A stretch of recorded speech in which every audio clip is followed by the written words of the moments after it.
സമൂഹത്തിൽ ഇനി എന്തെങ്കിലും ഒരു ഇമ്പാക്ട് ഉണ്ടാക്കുന്നവരെ നമുക്കൊരു വിശ്രമമില്ല. ഇമാരി ഉണ്ണുണ്ണി പരിപാടി പിടിച്ചിട്ട് കാര്യമില്ല. നമുക്കിനി എന്തെങ്കിലും വലുത് പിടിച്ചേ പറ്റും. വലുത്.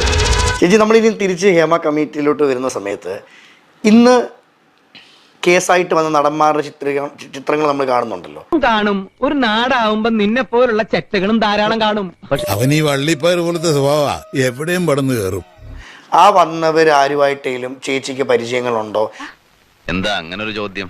അല്ലെങ്കിൽ ഈ വന്നത് ജെനുവിനാന്ന് ചേച്ചി ഫീൽ ചെയ്യുന്നുണ്ടോ? നീ എന്റെ വായിരിക്കണ നല്ല വാക്ക് കേൾക്കണം. അതിനാണ് ഈ വക ചോദ്യങ്ങളൊക്കെ. ആ കേസിൽ വന്നിട്ടുള്ള എല്ലാ ആൾക്കാരുമായിട്ട് എനിക്ക് പരിചയമുള്ളതാണ്.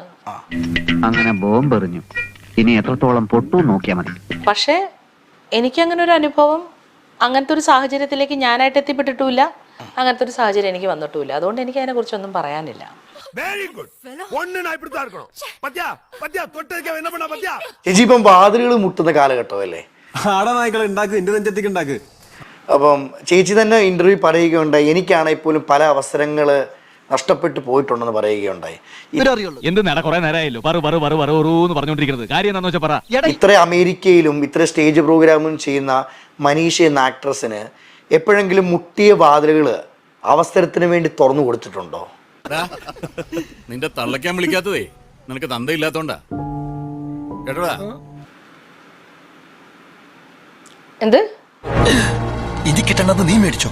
അതായത് ചേച്ചി തന്നെ പറയുകയുണ്ടായി, അമേരിക്കയാണെങ്കിൽ പല സ്റ്റേജ് പ്രോഗ്രാമിലും അറ്റൻഡ് ചെയ്തു, നല്ല നല്ല ബന്ധങ്ങൾ ചേച്ചിക്കുണ്ട്. എന്നിരുന്നാലും കാലഘട്ടത്തിനനുസരിച്ച് സഞ്ചരിക്കാൻ ചേച്ചിക്ക് പറ്റാത്തതുകൊണ്ട് പല അവസരങ്ങളും നഷ്ടമായിട്ടുണ്ട്. നാക്കെടുത്ത് വളർച്ച എന്തെങ്കിലും നല്ല രണ്ട് വർത്തമാനം തന്റെ വായിന്ന് കേട്ടത് എനിക്ക് ചത്താ മതിയായിരുന്നു. അപ്പൊ ഈ മുട്ടുന്ന കാലഘട്ടം ആയതുകൊണ്ട് ഞാൻ കണക്ട് ചെയ്ത് ചോദിക്കുക, മുട്ടുന്ന കാലഘട്ടം ആയതുകൊണ്ട് ഞാൻ കണക്ട് ചെയ്ത് ചോദിക്കുക, വെറുതെ അല്ലോട് തന്നെ പരദൂഷണം വറിയതെന്ന് വിളിക്കുന്നത്. ആരെയും കിട്ടിയില്ലെങ്കിൽ ആരെങ്കിലും മുട്ടിയപ്പം ചേച്ചിയുടെ നിലനിൽപ്പിനും ചേച്ചിയുടെ അവസരത്തിനും വേണ്ടി ചേച്ചി തുറന്നു കൊടുത്തിട്ടുണ്ടോ? വാ കൊണ്ട് കുറെ പറഞ്ഞു, ഇനി കൈ കൊണ്ട് ജയിപ്പിക്കരുത്. അത് നീ താങ്ങില്ല. ഇത് നിനക്കുള്ള ലാസ്റ്റ് വാണിങ്ങാ. എന്തോട് ചോദിക്കുന്നത്? എന്താ സച്ചി ഇങ്ങനെയൊക്കെ? ചീപ് ഷോ അല്ല, ചേച്ചി തന്നെ പറഞ്ഞല്ലോ എക്സ്പീരിയൻസ്ഡ് ആണെന്ന് പറഞ്ഞല്ലോ, അതുകൊണ്ട് ഞാൻ ചോദിച്ചതാ. അജിനെ, എന്നെ അറിയാവുന്ന ആളല്ലേ നീ? കേക്കണ്ട, നീ നന്നാവാൻ പോണില്ല. ക്ലച്ച് പിടിക്കില്ല എന്ന് സ്വയം തീരുമാനിച്ച കൂട്ടത്തില നീയൊക്കെ അല്ലേ? എന്നെ നന്നായിട്ട് അറിയാവുന്ന ആളല്ലേ? അതെ. അപ്പൊ ഇങ്ങനത്തെ ഒരു ചോദ്യം ന്യായമായിട്ടുള്ള ഒരു ചോദ്യമാണോ അജിനെ? ബഹുമാനപ്പെട്ട ടീച്ചർ ഒന്ന് മാത്രമാണ്, ഇവൻ കള്ളനാണ്, ഇവന്റെ തന്ത പെരും കള്ളനാണ്. അല്ലേ ചേച്ചി, അവസരത്തിന് വേണ്ടി അവസരത്തിന് വേണ്ടി തുറന്നു വരാനാണെങ്കിൽ ഞാനിപ്പോ ഇന്ന് ഒരു 100ാമത്തെ സിനിമ ഞാനിപ്പോ ഇവിടെ ആഘോഷിച്ചേനെ. ഇക്കണക്കിന് പോയാ അടുത്ത ഓണം നീ ഉണ്ടാവത്തില്ല. എന്ത് ഊളം ചോദ്യങ്ങളാണോ താൻ ചോദിക്കുന്നത്? എന്തിനാണ് വഴി കൂടെ പോണ വയ്യാവലിയായിരുന്നു വാങ്ങണത്? അയ്യോ, അതിപ്പോ പുതിയതൊന്നും അല്ലല്ലോ, ഇവന്റെ സ്ഥിരം പരിപാടിയല്ലേ. അജിന്റെ പല ഇന്റർവ്യൂസും ഞാൻ കണ്ടിട്ടുണ്ട്. ഒരുമാതിരി അല്ല, ഞാൻ ഒരു മിനിറ്റ്, ഇവന് കുറച്ചു ബുദ്ധി ഉണ്ടായിരുന്നെങ്കിൽ മന്ദബുദ്ധി എന്നെങ്കിലും വിളിക്കായിരുന്നു. അതും ഇല്ലാതായി. എക്സ്പീരിയൻസ് എന്ന് പറഞ്ഞാൽ മുട്ടുമ്പോ തുറക്കുന്നതാണോ എക്സ്പീരിയൻസ്?